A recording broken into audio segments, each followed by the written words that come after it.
Aujourd'hui, on va regarder plein de trucs de gauche. Il n'y a pas vraiment de sujet principal.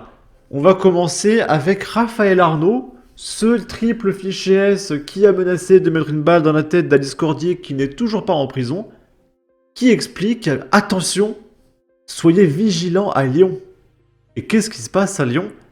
Il y a des milices d'extrême méga giga terra ultra turbo droite avec des matraques et des barres de fer qui sont descendus dans la rue ce soir. Et du coup, ils partagent un truc. À Lyon, les milices fascistes sortent matraquées pour faire pression et scandant des chants racistes. Personne ne baissera la tête face à la haine.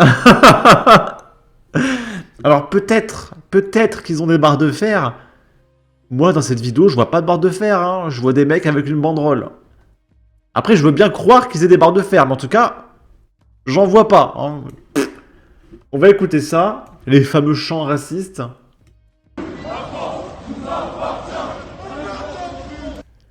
Donc c'est La France nous appartient. Et ça dure 4 secondes, c'est tout ce qu'on a. Donc à mon avis, en plus, c'est un petit peu tiré de son contexte, sinon il montrait un extrait de 30 secondes. Mais voilà, ce qui les a choqués, c'est La France nous appartient.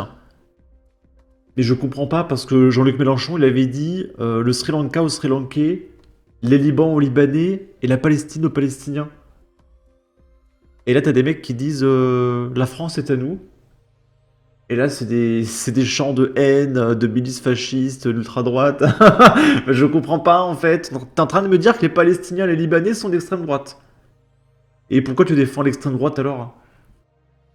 Là, c'est Marcel qui réagit à la même vidéo de 4 secondes.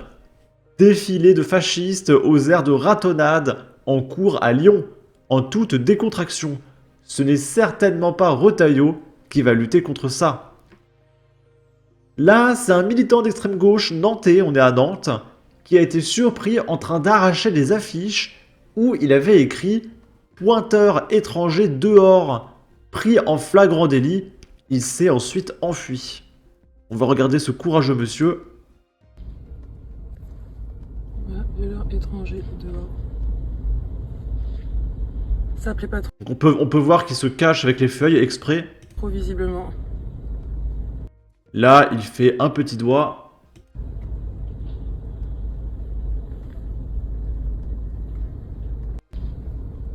T'imagines quand même que le mec s'est arrêté pour arracher les affiches dénonçant le meurtre et le pointage.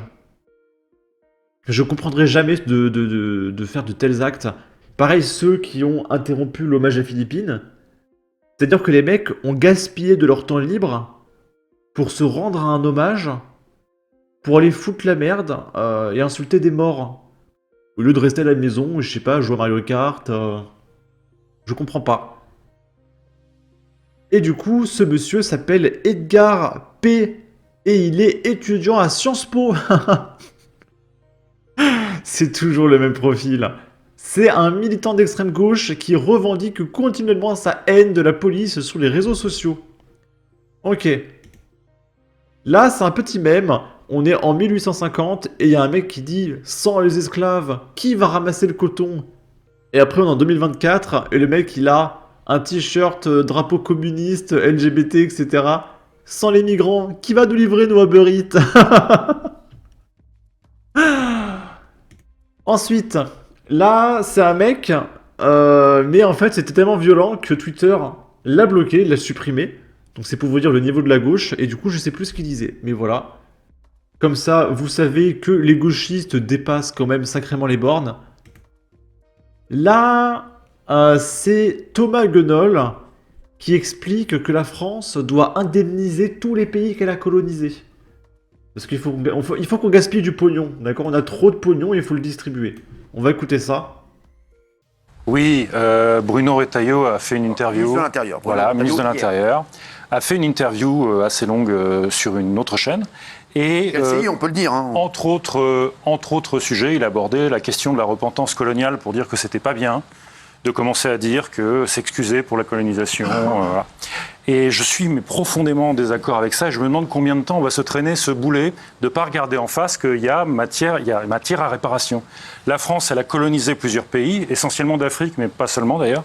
Elle a pillé leurs ressources, elle a asservi toute une partie de leur population, elle a humilié toute une partie de leur population. Donc il s'agirait de le reconnaître, et pour le reconnaître, il faut une réparation financière. Moi, c'est ce que je pense. Je pense qu'il faut que la France indemnise financièrement les pays qu'elle a colonisés. Alors, ça vous change?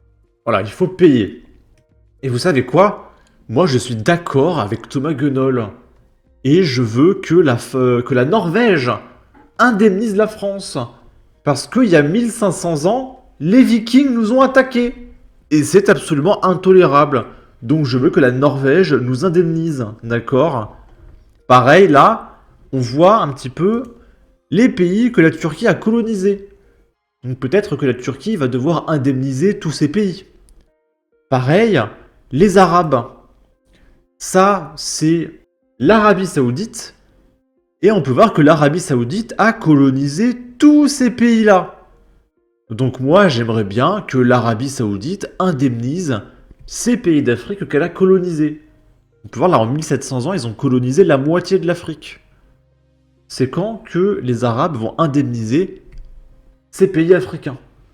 Parce qu'il faut être cohérent. Pourquoi il n'y aurait que la France qui doivent indemniser les pays qu'elle a colonisés? Moi, je veux voir les Arabes indemniser les pays qu'elle a colonisés. Là, on va pas y passer trop longtemps parce que je sais que vous avez déjà vu les vidéos de Bruno Retailleau. Mais il s'est passé tellement de choses en France que j'ai pas eu le temps de réagir. Donc on va juste regarder 2 petits extraits de 30 secondes, pas plus, pour qu'on puisse ensuite regarder des réactions de gauchistes. Donc là, c'est Bruno Retailleau qui explique qu'il n'y a jamais eu en France la ferme volonté de reprendre le contrôle migratoire. Il y a une forme d'hégémonie idéologique de la gauche. C'est tout juste si on ne passait pas dans le camp des fascistes. Que si on n'a pas une réponse très ferme, volontaire, globale, on n'y arrivera pas. Et je termine, pour vous dire que je pense qu'en France, on n'a jamais eu la ferme volonté, une volonté d'acier de reprendre le contrôle migratoire. Parce que souvent, il y a une forme d'hégémonie idéologique de la gauche, voilà, qui condamnait pour peu que tel ou tel voulait prendre des mesures. C'est tout juste si on ne passait pas dans le camp des fascistes. Vous voyez ce que je veux dire? Aujourd'hui, c'est une demande du peuple souverain français. Et je pense que cette volonté, nous l'avons, mais nous devons l'avoir de façon très concrète et avec une approche d'ensemble. Et ensuite, là, je suis 1000 fois pour un référendum sur l'immigration. C'est l'un des phénomènes qui a le plus bouleversé notre société, sans que jamais les Français n'aient eu à se prononcer. Personnel, votre souhait personnel est-il qu'il y ait un jour un référendum sur l'immigration en France? Oui, 1000 fois oui. Je vais vous dire pourquoi. L'immigration est un des phénomènes qui a le plus bouleversé la société française depuis 50 ans, depuis un demi-siècle, sans que jamais les Français n'aient eu à se prononcer. Je vais vous donner un exemple qui est incroyable. On parle du regroupement familial. Vous savez que le regroupement familial, c'est même pas un texte de loi. C'est évidemment pas un référendum. Pas les Français qui ont dit tous ensemble par la voie du référendum, nous voulons le regroupement familial. C'est un décret de 76. Ok. Et du coup, suite à ces propos, on va regarder des réactions de gauchistes. Là, c'est Je dis ça, je dis rien, qui a 51 000 abonnés, suivi par Lucie Castet, Rachel Keke, Sandrine Rousseau, etc. Je vois aussi le logo de Ercilia Soudé. Le problème, ce n'est pas ce que Retailleau dit. Le problème, c'est qu'il soit toujours en poste et qu'il n'y ait pas de millions de personnes dans la rue. C'est ça le plus effrayant. Donc en gros, ce monsieur ou cette dame explique que faire un référendum et laisser le peuple français prendre une décision, c'est tellement violent qu'il faudrait que tout le monde sorte dans la rue pour se plaindre. Et il faudrait destituer Bruno Retailleau.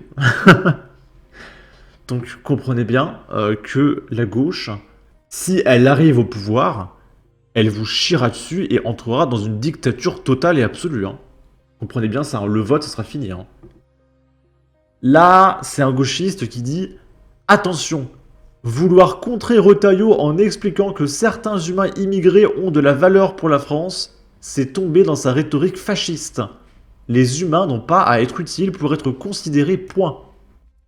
Donc c'est-à-dire que tu ne peux pas considérer qu'un pointeur terroriste qui a tué 45 personnes n'a pas de valeur pour la France. Non, même lui, il a de la valeur. Tout le monde a de la valeur à gauche, d'accord? Même les pointeurs et les terroristes. Ok.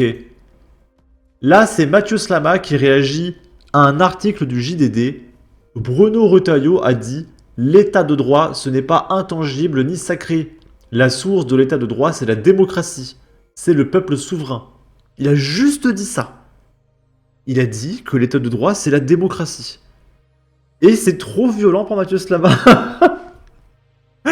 Ce discours est celui de Marine Le Pen et d'Éric Zemmour. Avons-nous voté pour cela le 7 juillet dernier? Bah déjà, par essence même, si on a voté, c'est qu'il y a une démocratie. Donc je comprends pas, Mathieu Slama. Je comprends pas. En fait, il veut voter pour qu'on supprime le vote et la démocratie. C'est quand même très particulier. Bref, en tout cas, n'hésitez pas à donner votre avis, votre opinion, à partager, liker, commenter. Ça aidera au référencement de la vidéo sur YouTube. Abonnez-vous, suivez-moi sur Twitter. Prenez soin de vous. Salut!